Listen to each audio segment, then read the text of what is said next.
Футболдан Қазақстанның екінші лигасы 2009 жылы құрылған. Содан бері жыл сайын тұрақты түрде ел чемпионаты өтіп тұрады. Биылғы додасына 9 команда қатысты. Олар 2 топқа бөлініп, жасыл алаңда кім мықтыны анықтады. Нәтижесінде біріншіліктің ақтық сынына Қарағандылық Гефес пен Астаналық Прогресс командалары шықты.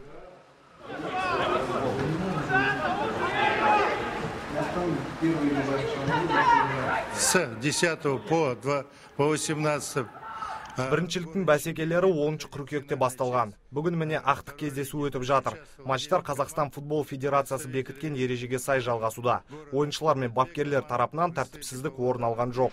Төрешілер алқасы ойынның әрбір сәтін жіті бақылауда. Жалпы жарыс жоғарғы деңгейде өтіп жатыр. Ел чемпионатының екінші лигасында аймақтық турнирден сүрінбей өткен ұжымдар өнер көрсетеді. Команда мүшелерінің 90%-ын әуесқой футболшылар құрайды. Сондай-ақ әрбір командаға жеке тұлғалар мен кәсіпорындар демеушілік жасайды. Лиганың жарнасы биыл 135 мың теңгені құраған. Что касается, значит, проведения данного турнира... Екінші лиганың деңгейі жыл өткен сайын жоғарылап келеді. Футболшылардың тәжірибесі де біршама артқан.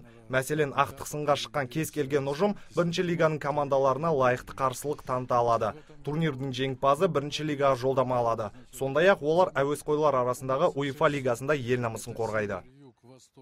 Турнирдің қорытындысы бойынша 3-ші орынды Шымкенттік Шалқар командасы жеңіп алса, 2-ші орынға Қарағандыдан келген Гефес командасы қол жеткізді. Ал 2-ші лиганың биылғы чемпиондары деп Астаналық Прогресс командасы танылды. Енді аталған ұжым ел чемпионатының 1-ші лигасында бақ сынайды.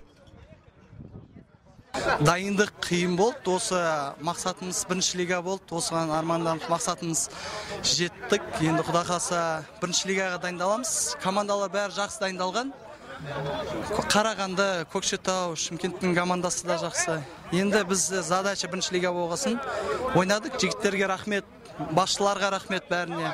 Әуесқой футболшылардың кәсіби лигадағы шама шарқы келесі жылы белгілі болады.